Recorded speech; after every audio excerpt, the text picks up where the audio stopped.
Vivemos momentos escandalosos, isto tudo com o alto patrocínio de quem nos governa. Isto no que diz respeito aos lucros que os bancos têm diariamente às custas das famílias que têm créditos à habitação. 11 milhões de euros só no primeiro semestre. E o aumento de rendas, que só em Viseu teve uma subida de 54% entre 2018 e 2022, segundo a instituição, a Confidencial Imobiliário. No primeiro trimestre de 2023, Viseu foi a capital do distrito com a maior subida no preço de arrendamento, com uma taxa de 17,6% de aumento, segundo o Idealista. Recentemente saíram também novos dados do Instituto Nacional de Estatística sobre o número de fogos licenciados em construções novas para a habitação familiar. Isto são dados dos últimos 3 meses. E Viseu aparece em destaque no 8º lugar. Logo a seguir aparece Tondela. Estes novos dados permitem-nos perceber que não há uma relação direta entre o número de licenciamentos e de autorização para a construção de novas habitações e o preço da habitação.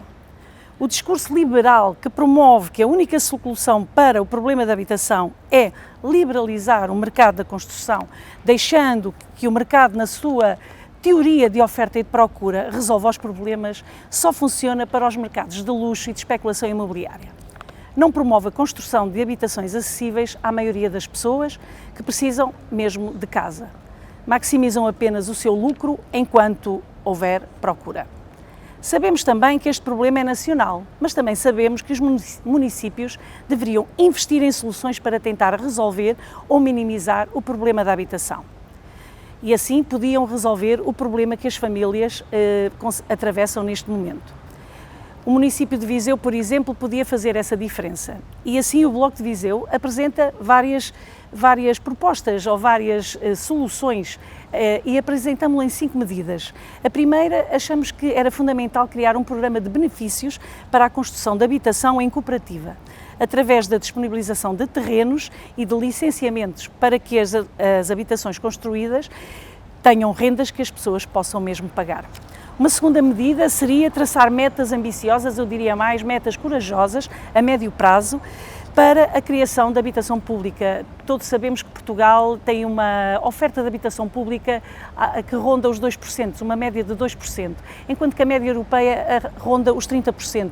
Países como a Áustria, a França e a Finlândia têm oferta pública que consegue baixar todo um patamar de preços de arrendamento para as pessoas poderem pagar.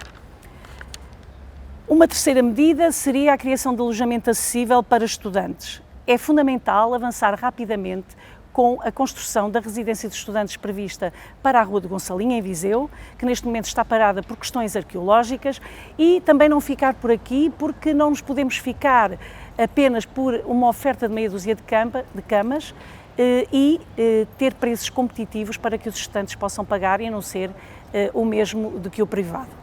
Uma quarta medida é o uso legal de preferência, é uma medida que está prevista na lei e que faz com que haja uma análise de todos os edifícios degradados ou devolutos no mercado e que sejam requalificados. Os municípios podem fazer o uso legal de preferência da compra em várias situações, por exemplo, como nas áreas de reabilitação urbana, nas zonas protegidas, em imóveis classificados ou em vias de classificação, ou em territórios que haja falta ou desadequação da oferta. Esta medida iria garantir a diversidade de habitação em zonas difíceis, pouco requalificadas, com edifícios devolutos, e teriam uma oferta pública e social de arrendamento para as pessoas que assim o necessitassem. Uma quinta medida e última é também um mecanismo que está previsto na lei, é usar um mecanismo de posse administrativa. Esta medida serviria para combater a estratégia de esperar pela valorização de prédios urbanos para que sejam atrativos para o mercado. Aliás, esta estratégia tem tido custos muito elevados para toda a população. Assim, o município deve inventariar todas as habitações que estão devolutas e fazer todo o processo legal para que estas voltem a estar disponíveis para a habitação. Deve avisar os proprietários dos prados, oferecer soluções de apoios à requalificação, oferecer propostas de compra de casa, avançar para a posse administrativa quando tudo falhar. E Nesta medida, não há a perda de posse de património ou da propriedade. Depois de ressarcir o investimento feito, seriam devolvidos aos reais proprietários destes edifícios ou casas. Pagar a renda ou comer é o dilema de hoje de muitas famílias.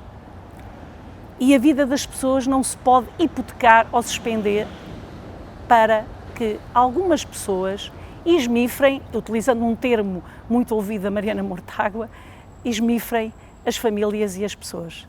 A luta continua para que todas as pessoas possam ter uma vida boa.